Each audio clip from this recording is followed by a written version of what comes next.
Diamond public high school पन्ना से science study में मैं बीनू सक्सेना आप सभी का स्वागत करती हूँ। आज हम कुछ परिभाषाएं और उनकी समीकरणों को समझेंगे और लिखेंगे।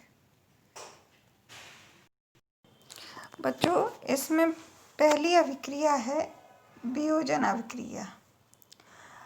कर्सर से आपको नहीं बता रही हूँ क्योंकि कर्सर से बताऊंगी तो ये थोड़ा सा धुंधला दिखेगा आपको, इसलिए वैसे ही बताती जा रही हूँ। वियोजन अभिक्रिया किसे कहते हैं? वियोजन अभिक्रिया में एक एकल पदार्थ वियोजित होकर एक से अधिक पदार्थ देता है। इसका उदाहरण में जो समीकरण दी हुई है ये है 2FeSO4 सॉलिड फॉर्म में है। जब इनको ऊष्मा दी जाती है यानी गर्म किया जाता है तो Fe2O3 सॉलिड फॉर्म में प्लस SO2 गैस फॉर्म में प्लस SO3 गैस फॉर्म में बनते हैं। इसके बाद ऊष्मा के द्वारा की गई वियोजन अभिक्रियाओं को ऊष्मीय वियोजन कहते हैं, यानी ऊष्मा के प्रभाव के कारण हो रही है ना, इसलिए।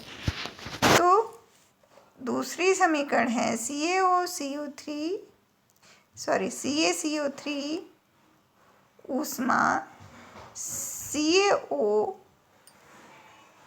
प्लस CO2 और फिर अगला है 2PbNO3 whole twice equal to 2PbO plus 4NO2 plus O2।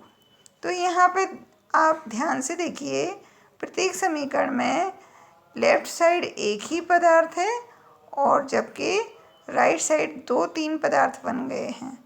तो यानी एक पदार्थ ने टूटकर दो या दो से अधिक पदार्थों का निर्माण किया है, तो ये वियोजन अभिक्रिया है। अगली परिभाषा है विस्थापन अभिक्रिया। तो जब कोई एक तत्व दूसरे तत्व को उसके यौगिक से विस्थापित कर देता है तो विस्थापन अभिक्रिया कहलाती है। जैसे Zn सॉलिड फॉर्म में है तो S लिखा है plus CuSO4 equal to ZnSO4 plus Cu।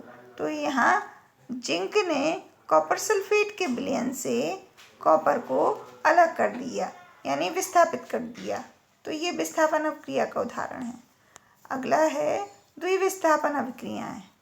वे अभिक्रियाएं जिनमें अभिकारकों के बीच आयनों का आदान प्रदान होता है, उन्हें इधर देख लीजिए, ये शब्द इधर दिख नहीं रहा था, आयन। तो वे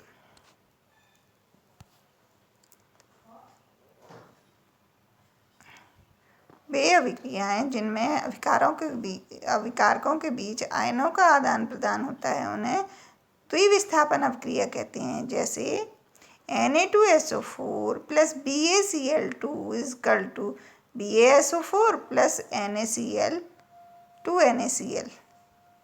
अगला है उपचयन और अपचयन अभिक्रियाएं। तो अभिक्रिया के समय जब किसी पदार्थ में ऑक्सीजन की वृद्धि होती है तो उसे उपचयन कहते हैं, और जब अभिक्रिया में किसी पदार्थ में ऑक्सीजन का ह्रास होता है यानी कमी आती है तो उसे अपचयन कहते हैं।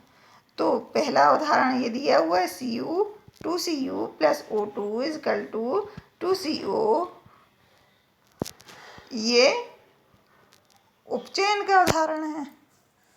और CuO plus H2 equal to Cu plus H2O, यहाँ ऑक्सीजन हट गई है कॉपर से, तो ये अपचयन का उदाहरण है।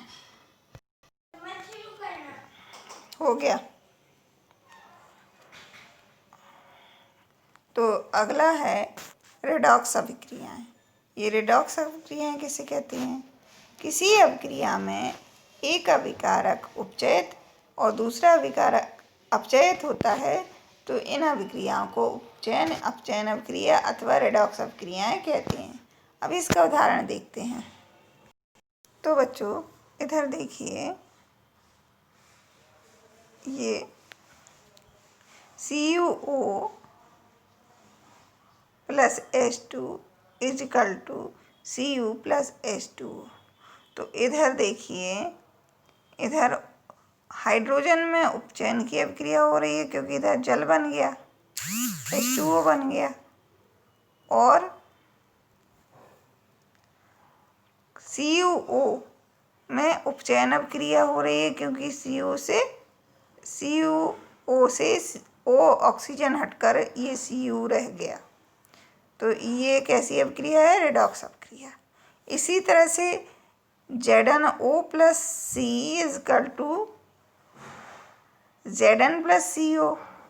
तो इधर पे भी कार्बन में हो रही है अपचयन की अभिक्रिया और जिंक में हो रही है उपचयन की अभिक्रिया। सही बोला कि गलत बोला? जरा ध्यान करके बताइए, क्या बताइए उपचयन और अपचयन की परिभाषा? जिसमें ऑक्सीजन का ह्रास होता है वो है अपचयन, और जिसमें ऑक्सीजन जुड़ती है वो होता है उपचयन।